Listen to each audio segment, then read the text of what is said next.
Well, welcome everybody to another episode of Real Talk with some real leaders. And I have with me today none other than Bishop Evans. He has a wonderful church, Bethany Baptist in New Jersey. There's so much I could say about him. I mean, he's producing music. He's a culinary arts expert. Love the food that we have when we get there. He's written some books. He's on TV and he's streaming. And so there's just so many places where this man of God is having impact. What a wonderful church they have out there. It's good to see you, Bishop Evans. Good to see you, Pastor. How you doing? I'm doing well, and I'm looking forward to hearing some of the answers to these questions I have Sure. today. I'm And I looking believe just through our forward dialogue that we were even having off camera to it. or on camera, but not recorded, Right. might find its way into this to really be a help to some people. Yeah, I'm looking forward to the conversation. I'm honored too that you thought of me. I really am honored that you thought of me. I saw the interview with Pastor Bart. Yeah. Um, so I'm going to call him and tell him a couple of things. Yeah. I like teasing Bart. Yes, well, we're all good friends, and so it's so Yeah. good to have us stay in conversation, especially in these times. Oh yeah. Yeah. So I mean, let me start off with this. Just a warm-up question, and that is like, do you have a song right now that's the jam for you? For me, I'll just let you know, there's Okay. this song I've been listening to. It's called "Remember" by Brian and Katie Torwalt, and Yeah. it's just this cool song about saying our soul needs to remember who death bows to, and Yeah. it's just a powerful. So anyway, that's mine right now that I'm just jamming out to. Yeah. But what about for you? What is it? Is there a song right now that's helping you? I like Holy Water by We the Kingdom. Okay, I've got to Yeah. check that out. Uh-huh. Oh, you'll like it. And anything Laura Daigle sings is okay for me. Yeah, there you go. Yeah. What is it about that song Holy Water that really is I like speaking the to you? words. I think it's an unusual song. The writer is a thinker. Um, the beat is it's catching, Hmm. and it's one of those songs. The drive, you find yourself humming it or singing it throughout the day. It's There got you one of go. those. It's got one of those Andre Crouch books on it, but There it you is. can't get it out of your head. Right.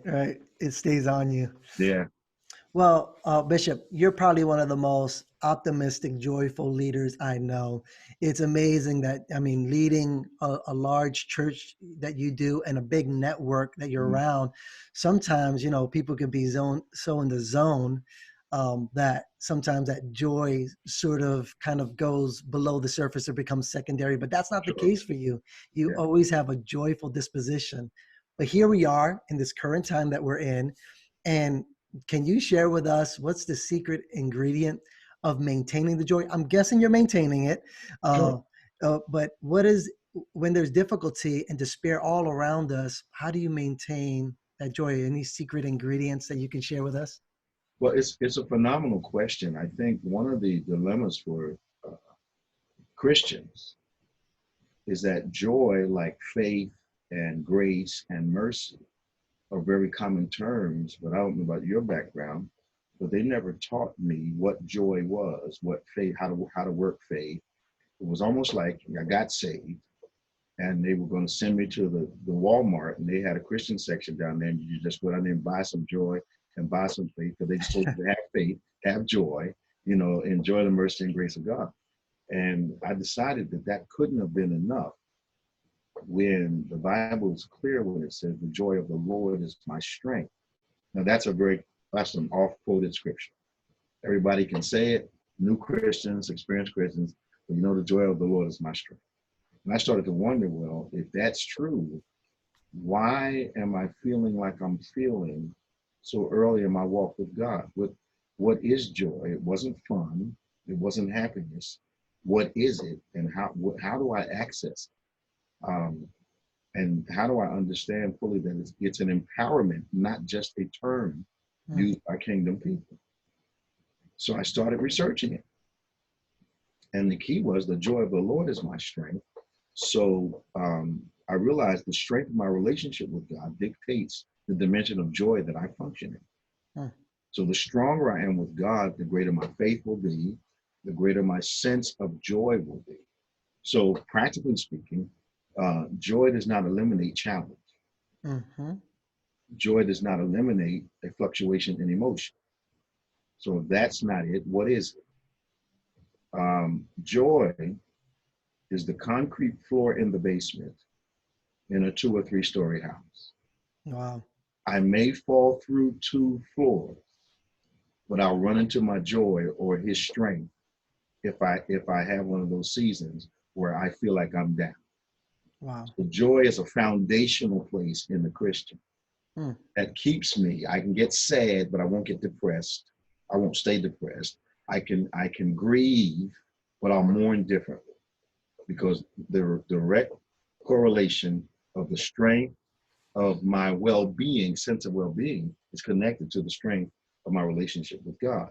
So joy becomes the floor that I cannot crash through when things are not going my way. Wow. That is so good. Now, how would you how would you say that for people who might be missing out or not prioritizing joy? What is the case with that? That people are just not even prioritizing it. You were talking about faith a little bit, and Mhm. some people do emphasize on faith, but how can they emphasize on faith and kind of miss out on Well, joy? I think it's pretty simple. When I did the research a while ago, and what's funny, we're talking about this, Pastor. I actually did a series on joy Did you? about 6 months ago. Hmm. And I don't know why the Lord dropped it on me, but I did 4 weeks on joy and taught on Wow. it. And what happened was when the name of the Lord is a strong tower, Hmm. the righteous run in and they are delivered, they are saved. So that's where the Lord started the conversation with me. And then I looked up sorrow and found out that the word sorrow means to fabricate. Hmm. So when I'm feeling sorrowful, I start building a place for me to dwell out of material that God did not give me. Wow. I start to fabricate this place. Now, depression comes when I run into this place that I built, lock the door, and lose the key. Hmm. Can't get out. So I'm rumbling around in my head because I realize the most dangerous person in my life is not the enemy. It's me unsupervised in my own head. That's the most dangerous. That's the most Need dangerous. supervision.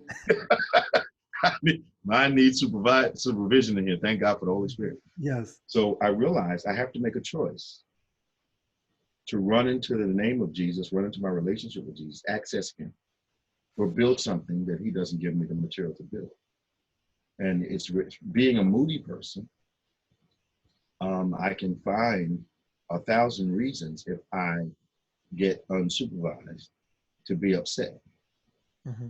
But I've learned that that same moodiness, if you will, gives me the sensitivity I need to shepherd. Yeah. So I've had to learn how to control that so that I don't go past sad.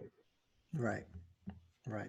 And in the work that we do, it's easy to get disappointed Yes. and easy to get into a place where you are kind of digging your own hole and throwing the dirt up over your head and it coming down and burying you in the mindset that you're in. So I think that the joy is a choice. It is not spontaneous. Wow. Joy is based on my relationship with God because what I'm trying to do is access his strength when I don't feel strong. Wow. This is so good. I mean, I didn't know that you just taught on joy a couple of months ago. I just know it's something that you carried well. But Yeah. thinking about the current time we're in, I just Mhm. said, man, let me just pose this question to him.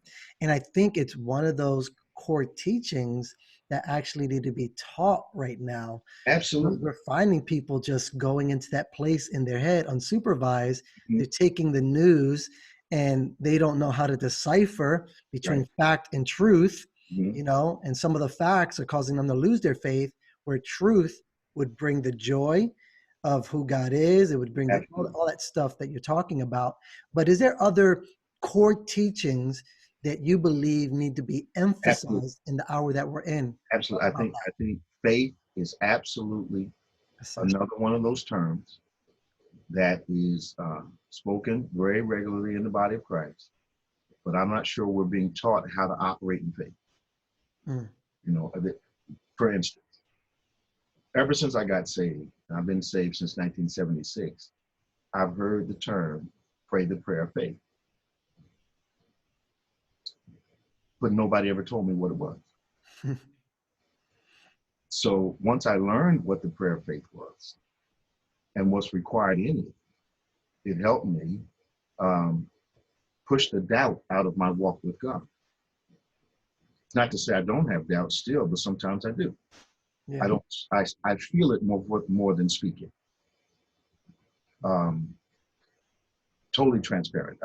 I don't display doubt at all, Mm. but I feel it. Right. If that Wow. makes sense. Yeah. All Wow. right. Um, it's like some questions that we have that may not be politically correct, or maybe we may not be able to articulate. But I have questions that I feel rather than articulate. Hmm. And where my deliverance comes is when the question that I'm feeling gets answered. That's good. So, does that make sense? Yeah. So in the context of I believe without teaching on faith during this time, that people are not able to access the joy that comes with the Lord's relationship. I think faith, joy, grace, um, uh, your mind being your servant, having given our minds the impression that it's in charge of us. Mm. So God has given us our minds as slaves. Mm. Slaves don't get to ask questions. Mm. Slaves have to do what you told them to do. Wow. So our minds are out of order for years, and we don't know it. We think it's supposed to tell us what to do, but we're supposed to tell our head what to do. Mm. And that brings the rest of it, our lives with us. So I believe those are fundamental, foundation. But this faith thing is a big thing. I We're, agree. we're told to have it, but Mhm. hardly are told how to operate it, Wow. especially those of us that are outside the word of faith movement. It's a buzzword, but I'm not sure it's a principle where we're taught to really how to operate. Now, for you, is that where you're going right now, currently, with what's happening with the church as they're listening to you? Are you bringing forth a faith message? I would actually have thought that, by the way. I'm like, I know what he's preaching on. He's probably going in on faith, but is that the case or not? Well, once again, God takes care of babies and fools. Hmm. So the last part of 2019, I did almost 8 weeks, maybe 10 weeks on faith. Hmm. And then I moved into joy. So it was, I know now it was the leading of the Holy Spirit for sure. Yeah. I thought it was at the time, but who knew that this teaching on faith and teaching on joy and how to operate in it as empowerments, who knew that we would need it in 2020 at the extent that we did? Right. So I believe that, and even now I'm doing like 10-minute series, three videos at a time on the laws of faith, Wow. even as we speak. Wow. Where can people find that? On our website at David G. Evans 1, Okay. do something called the Laws of Faith. Now there are about 6 messages, 10 minutes apiece on the laws of faith, and I believe we're really blessed. No, that's great. Now, can you help me with this? How does the body of Christ come out of this stronger, better, wiser than we were before we got here? What are your thoughts about that? I think we have to pass the test we're being given right now. One of the hardest things for me to do in school, I thought the hardest test to take was an open book test. And we are taking an open book test right now. Yeah.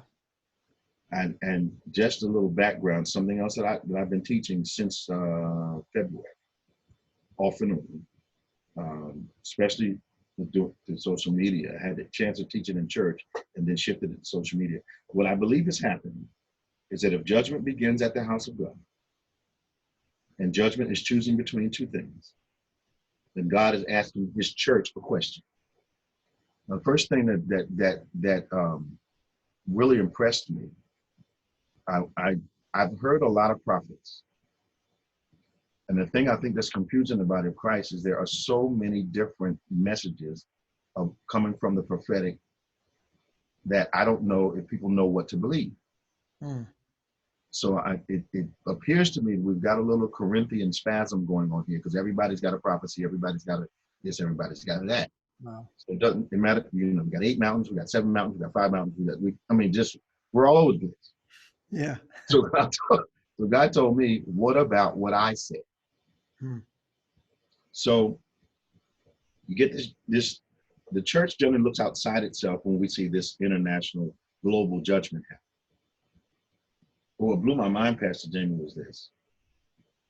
We've got 5, maybe 6 of the 7 plagues going on right now. Mm. We've got unusual hailstorms for Mm-hmm. this time of year, unusual lightning and thunder for this time of year. We've got locusts in Africa. Mm. We've got this plague going around the world. Right. So we've got most of the plagues operating right now. Right. Well, clear as a bell, God says to me, why would I have to mark my people's houses when the death angel came through Egypt? Why would I have to mark my house? And it was because Israel had blended into Egypt so thoroughly that the angel wouldn't be able to tell the difference. Mm. So I believe that God is asking the church, who do you choose? Oh, yeah.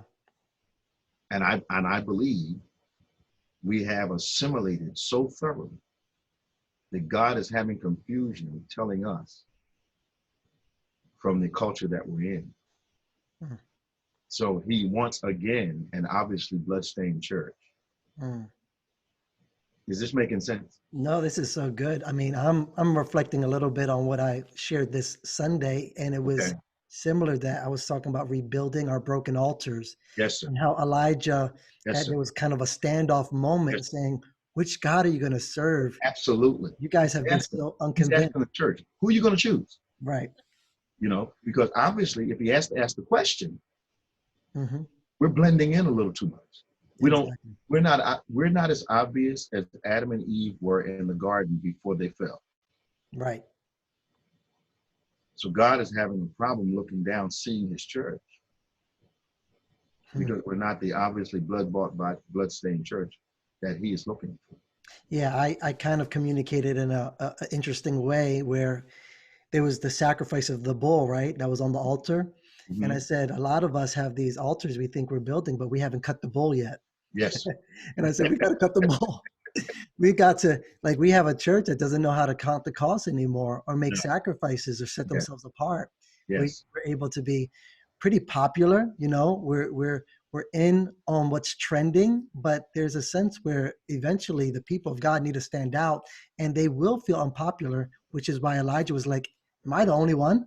Right? Right. When was the Right. last time when we felt like we were the only one that was Absolutely. consecrating ourselves from the culture around us? Absolutely. And it kind of reminds me of the woman with the issue of blood. Mm. Blood stained, but she was in hiding. Yeah. And what she needed was if you will, a redemptive move. Mm-hmm. Because the blood stains in the story of the woman with the issue of blood, her garment was never unstained. The nature of her stain was changed. So now it was a sign of her deliverance rather than a sign of some issue that she had. That's so good. I think that I've talked to some pastors, Pastor Jamie, and they are saying they don't think the church will ever be the same again. And I said, I agree with you, but only in this way. I believe the church is going to be stronger than it's ever been.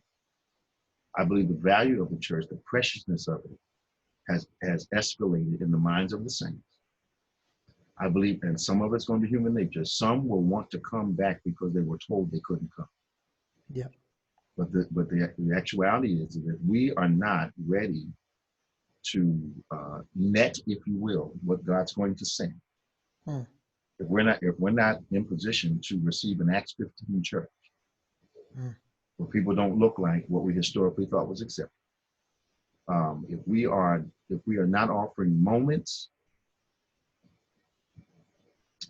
changing mindsets, and offering wisdom, we've got to create moments because content people can get all over the internet. Yeah. But when they're coming to us, the content is what makes them curious. Fish are caught because of curiosity. Mm. The content makes them curious, but when they come to us, they want to hear wisdom. They want to have a spiritual moment, and they want to have a memory. If I create a memory, a moment, then all of a sudden they're thinking when they leave your place. Yeah. I believe God is going to bring a host of people back. I just hope that we're ready for the influx. The nets are going to be very heavy. Right. That's a good But word. I think the lure is this whole social media thing we're doing now. Mm-hmm. And a lot of my brothers and sisters are afraid to change their style based on the venue that they're now using. Yeah, well, doesn't this kind of force them to have to do that or go extinct? We were But talking about that a little bit before that. So let's talk about that. People yeah, have been caught off guard. They were kind of refusing to change, but there's something that kind of forces change. It's good mhm, change, but it had to force you into actually thinking that way. You yeah, want to talk about that? yeah. I think what has happened is a certain security in method, certain security in style. And what I've been trying to impress upon preachers that are in our fellowship and anyone that I'm talking to is that we're not asking you to change your style. We're asking you to adjust your style and add to your style. Um, and this is the first time that many preachers have come to church on Sunday and had no audience. Many of them are still presenting on the internet like they have an audience. But the camera reduces us to one-on-one conversation. So that means that you and I having this conversation, I'm not asking you to touch your neighbor because they know the neighbor sitting next to you. You know, I don't have to scream at you because I'm looking right at you. Right. So those those without substance are going to have an issue in this season because what it has to in a one-on-one conversation, you have to have something to say to be effective. But many of us can't make the switch from congregational tone, talking to a mass, to one-on-one tone, and that's a conversation. So the teaching conversation is what's going to make it during this time. And some Okay. of our contemporaries are not having teaching conversations. They're walking back and forth, screaming and sweating like they're standing in front of a congregation. Mhm. Now it's a one-on-one conversation. Now the camera represents one person. Wow. Does that make sense? Yeah, no, that's really good. I mean, is that so that's what you're recommending is that as they're adapting to this new method, which it might be new to a lot of them, Mhm. not to do the same thing that they're used to doing when they're used to preaching to a congregation, but the camera's looking at them. Instead, it's kind of ministering to the camera that represents one person. And Mhm. yeah, like you said, that tone is a little bit different because of I, maybe the little bit of the passive stance that they have when they're just watching online mhm. versus the maybe the Energetic. energy you feel in a room. Yeah, yeah, yeah. And those of us that can't make that switch, and it's funny, I'm getting texts and inboxes and emails asking me if I could talk to their pastor and ask them to stop screaming at them through their phone. I thought it was pretty funny, but very real.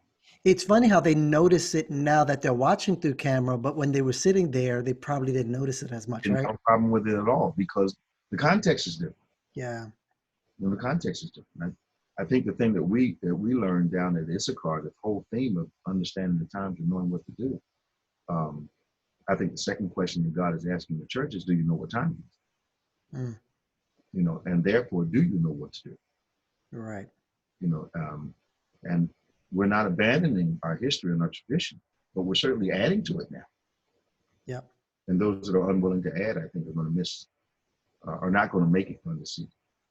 Yeah. I mean, I think the conversation right here for people to be able to listen to it and to now absorb what that would mean for them, I think it's really a good preparation and a good way to begin to assess where they're at, and Mhm, how are they coming across for the sake of this new platform and audience we have. mhm. And I think it's, when both of us need to encourage when you start doing social media ministry, um, and you really start to operate as a missionary, because you're going into people's homes, into people's communities. Uh, when you start doing this, Paul had this.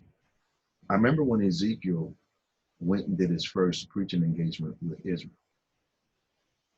The next thing he finds out that his top 10 messages didn't work. He's sitting by the river Chebar, mouth open, because he had great messages that he had prepared, but they weren't applicable to the people he was talking to.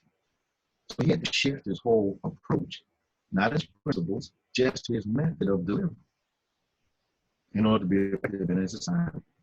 So it's God is not asking anything less of us in this season. And I believe that the church will come out stronger because another element is being added. And I believe that whoever, as effective as we have been during this season, those people that are in geographic proximity will then want to come to the house, especially if we're constantly inviting, when the time comes, we can gather together. We want to make sure you come and meet us here. Looking forward to meeting you face to face and shaking your hand. And, just I don't want us to miss this opportunity. I think God did not want people to catch something and pass away. But God tends to fall into that all things work together for good. Ultimately, I think, his ultimate will be done. He didn't want this for us. This is not his will for us. Yep. But we're in this world, and we need to answer. We need to listen attentively. Do we know what time it is, and do we know what to do? And God, what are you trying to say to the church? Yep. Because I do believe we're pivotal in the quick cessation of this problem. Yep. Yep.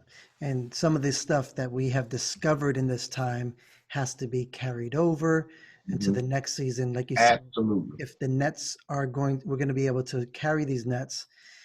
God has positioned us to do that. So Mm-hmm. even though I think Bishop Pitt said something like this, he said, um, God might have not sent it, but he'll still use it. Mm-hmm. And I think that's what is happening with this. There's a sense where he's going to use this. Are we prepared and preparing and doing what we need to do for that to happen? And I think one of the things that's going to be pivotal for us as Christians, we have to do what the Issacharians did. And that was take the divine wisdom of their time, Proverbs, Psalms, Ecclesiastes, Song of Solomon, Job, and do skillful application to context. Hmm. They were applying ancient wisdom to the context in which they lived. What a leader and a Christian has to do is apply what the Bible has said to the context that we have been assigned to function in. That's to know what to do, and then follow through. I think that contextual relevance of God. I was talking to a Christian the other day, and they were saying that they listened to their pastor's message, and the word didn't apply to them. And I said, you obviously don't understand the God you say you love. And they're like, what? I said, you obviously don't understand the God you say you love. So his word is consistent with his character and his nature. And he's the same yesterday, today, and forevermore. Every time you hear a message concerning Christian, it'll have to have something to do with your past, some questions in the present. Will prepare you for your future. It's never a word that doesn't apply. But when we say these things like some kind of spiritual depth, that word wasn't for me. That might have been for somebody else. You don't know how God is working. He's answering some questions in history, addressing some stuff right now, getting you ready for the future. Every time you hear a taught message, a preached message. Oh, that's great. Yeah, we need to be confronted with that.